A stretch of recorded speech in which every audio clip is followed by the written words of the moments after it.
4 ఏళ్లుగా సరైన సక్సెస్ లేక కొట్టుమిట్టాడుతున్న అల్లరి నరేష్ తన తాజా చిత్రం ఇంట్లో దెయ్యం నాకేం భయం సినిమా మీద చాలా హోప్స్ పెట్టుకున్నాడు. అయితే అతడిని తీవ్ర నిరాశకు గురిచేస్తూ ఈ సినిమా 2016 డిజాస్టర్ చిత్రాల లిస్టులో చేరిపోయింది. గత వారం విడుదలైన ఈ సినిమా ప్రేక్షకులను ఏమాత్రం ఆకట్టుకోలేక బాక్సాఫీస్ దగ్గర చతికిలపడింది.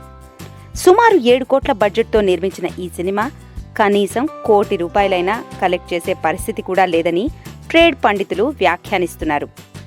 ఆ మాటకొస్తే కనీసం సినిమా పబ్లిసిటీ ఖర్చులను కూడా ఈ సినిమా సంపాదించడం కష్టమేనని ఇండస్ట్రీ వర్గాలంటున్నాయి. ఇంట్లో దెయ్యం నాకేం భయం సినిమా హారర్ జోనర్ కావడంతో పాటు నరేష్ సినిమాలు తొలి నుంచి బి-సి సెంటర్లలోనే కలెక్షన్లు ఎక్కువ సాధిస్తుండటంతో ఈ సినిమా కనీసం బి-సి ప్రేక్షకులనైనా ఆకట్టుకుంటుందని ట్రేడ్ వర్గాలు అంచనా వేశాయి. కానీ వారు కూడా ఈ సినిమాని తిరస్కరించారు. యావరేజ్ సినిమాలు కూడా హౌస్ఫుల్ కలెక్షన్లతో నడిచే జనవరి 1న కూడా ఈ సినిమా ఆడుతున్న థియేటర్లు సగం కూడా ఫిల్ కాలేదంటే ఈ సినిమా దుస్థితి అర్థం చేసుకోవచ్చు. 2012లో సుడిగాడు సక్సెస్ తర్వాత అల్లరి నరేష్ ఒక్క హిట్ కూడా సాధించలేదు. ఈ నేపథ్యంలో ఇంట్లో దెయ్యం నాకేం భయం అట్టర్ ఫ్లాప్తో నరేష్ కెరియర్ గ్రాఫ్ దారుణంగా పడిపోయినట్టే. వీలైనంత తొందరగా ఓ సాలిడ్ హిట్ అందుకుంటే కానీ అల్లరి నరేష్ కెరీర్ మళ్లీ ట్రాక్న పడదు.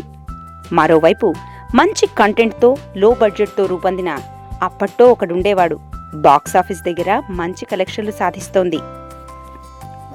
Please subscribe TFC Media channel for more information and latest current updates. Thank you. Do subscribe to TFC Media channel for more celebrity updates. Hi guys, in Minikali, all the best to TFC Media.